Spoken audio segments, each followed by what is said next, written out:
This video is brought to you by patreon.com/worsttake. Get access to exclusive live streams and Discord servers, on-screen shoutouts, and early access to some videos when you join now. Help make sure that we can continue to make content like this by supporting the Patreon. Links are in the description down below.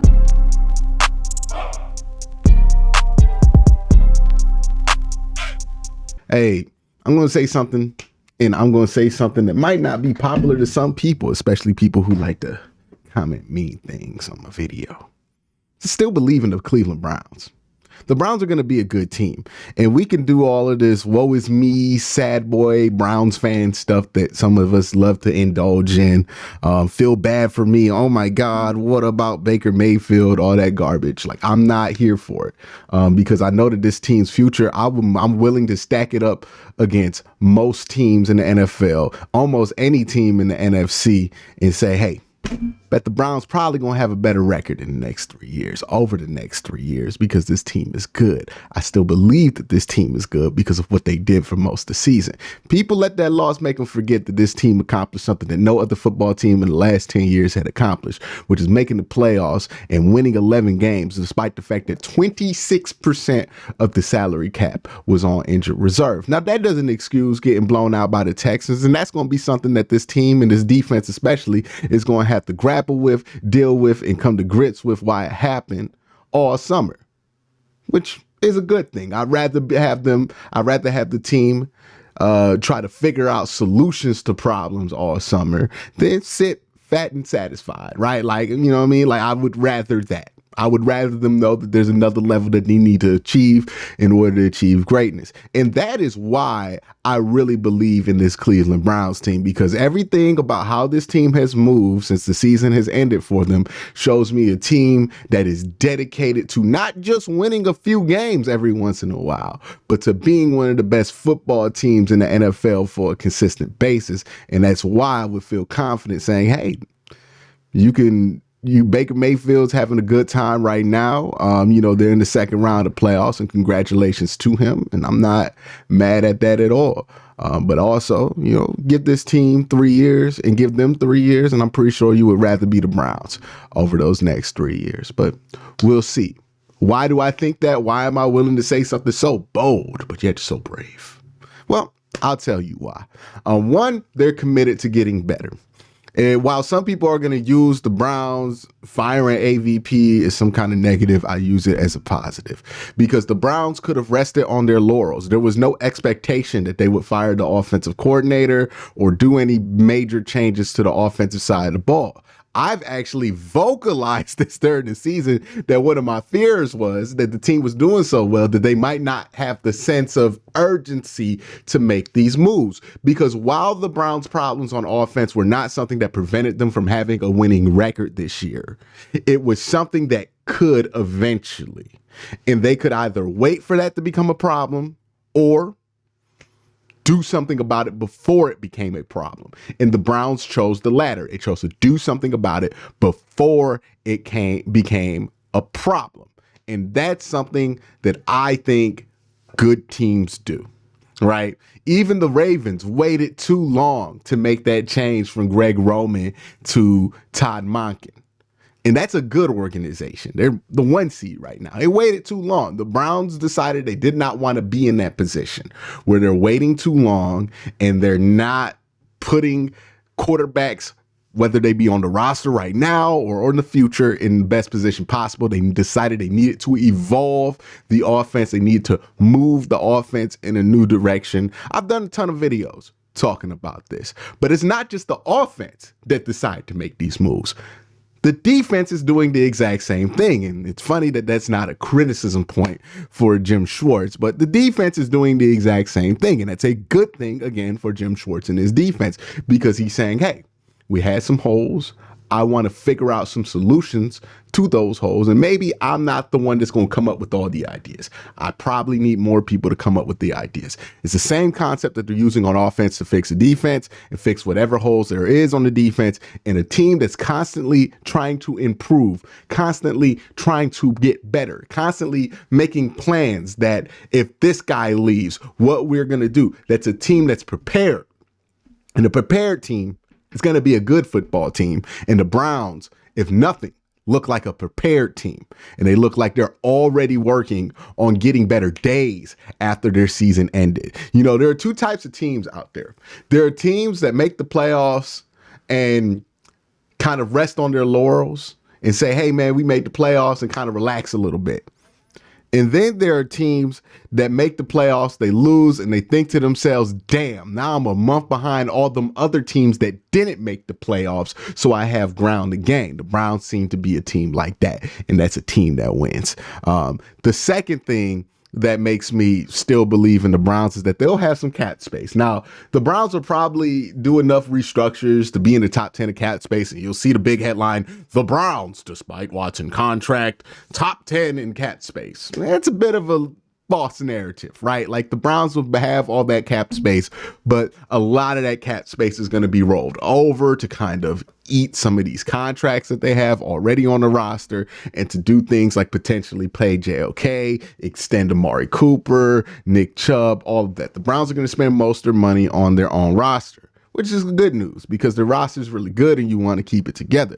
But the Browns are going to have a little bit there to make some moves to, you know, add some guys in there, right? Jack Conklin not being essential anymore frees up some money to go add players to this team. It's Ronnie Hickman stepping up, D'Anthony Bell stepping up means that you don't have to have those extra veteran safeties on the roster. You can just kind of keep Juan Thornhill, Grant Delpit, and then kind of save some money on the back end there. DTR being a rookie, having some experience now, he's probably going to be able to take over the backup role full time. You're going to save some money there as well. Like, all of this stuff will save you some money down the line and allow you to pick up some guys this year to help around the edges. Now, will this mean that they go after somebody crazy? Will this mean that they trade for somebody crazy? I don't know. I'm not anticipating such a thing, but we will talk about it as the offseason goes on. But having that money means at the very least, you're keeping this team together. And we saw it during the season. This is one of the better Browns teams that we've had in Cleveland in quite some time. All right. Number 3 is that this is a do or die year for one Deshaun or Derek Deshaun Watson. He got to have it. There's no ifs, ands, or buts about it. He's got to have it. Right? Because it's not that people are up in the air about him. It's that people have started to write the book about him. Right? And what I mean by that is they've closed the book and they're saying that the story's over. And it's up to Deshaun Watson whether that's going to be the truth or not. Because people have already deemed the trade a failure, despite the fact that he's still on the team and still able to affect that narrative. They have made the determination that he's done. Whether he comes back from injury, whether the team's healthy, they have determined Deshaun Watson DOA for next year. They are like truly counted him out. In past years, it's, oh, well, he has to do this and he has to do. They have already said the trade's a failure. People in Cleveland are saying that. Not only nationally, right? The people who are watching every week and want the team to win, they're saying that it's DOA. So for Deshaun Watson, it's do or die, right? Either you show it and you prove people wrong in 2024, or it's done, right? Even if you start the year after, it's pretty much done for you. So it's do or die for Deshaun Watson. That's the kind of pressure. So why does that make me still believe in the Cleveland Browns? Well, Deshaun Watson, like many of the things the Cleveland Browns have dealt with throughout the year, tends to do better when people have almost entirely counted him out. I think that pressure is going to be a good thing for Deshaun Watson. I think that pressure is going to re-energize him. Look, he has gone through a lot, even if it's of his own doing, and I'm not chartering sympathy for Deshaun Watson, but he's been through a lot over the last few years. And that's probably taken a toll on him and probably a lot to deal with. And it wasn't something that he could just shake off and play football with, right? It took him a while. And now he's dealing with injury concerns, all of this stuff.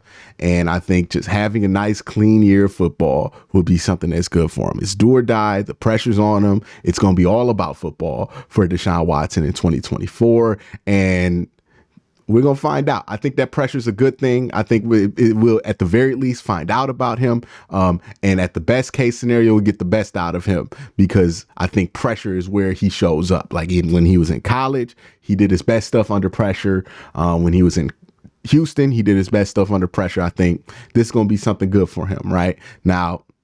We'll see. He has to do it. I don't think he has earned any benefit of the doubt that he's going to do it, but I think the signs are there. I think he's still capable of doing it. And if he is, I think he will be able to take care of business.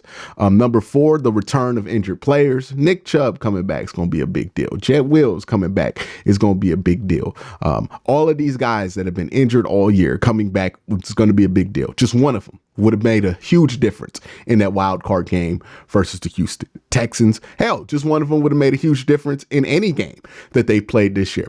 Don't forget, even though the Browns season ended badly, this is still a team that beat both the 1 seeds in the NFL this year. Without most of their roster, both times they did it, right? This is a team that could do a lot of good things when they're healthy. This is a roster that can do a lot of good things when they're healthy.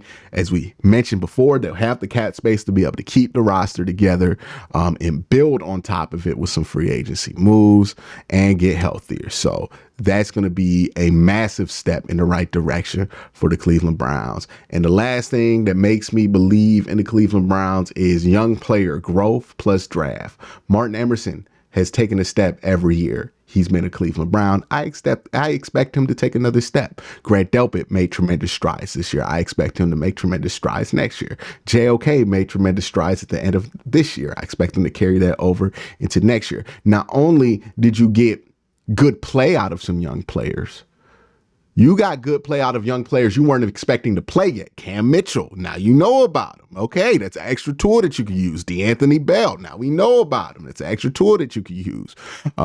These are things that are going to push the Browns to be even deeper, more complex on defense, more able to disguise defenses. All of this stuff is going to make them better on that side of the ball. You also got some valuable reps on the other side of the ball, and maybe you found out something about David Bell, because David Bell, the last couple of weeks of the season, was the only one really showing up at the wide receiver position, not named David Njoku and Amari Cooper. Speaking of young guys, think about David Njoku, right? They had to stick with him for a little while, go through some kinks with him, and then he turned out right. Now he seems like he figured it out for himself. He's carrying that over into next year. The injuries have put a lot of young players in position to grow. And a lot of those young players grew a ton during those injuries, and I expect that growth to continue to carry over at the start of next season. But that's going to be it. That's why I still believe in this Cleveland Browns team, not just for this year, next year, and the year after. Let me know what you think in the comment section down below. Y'all have a great day. Have an even better night. Peace.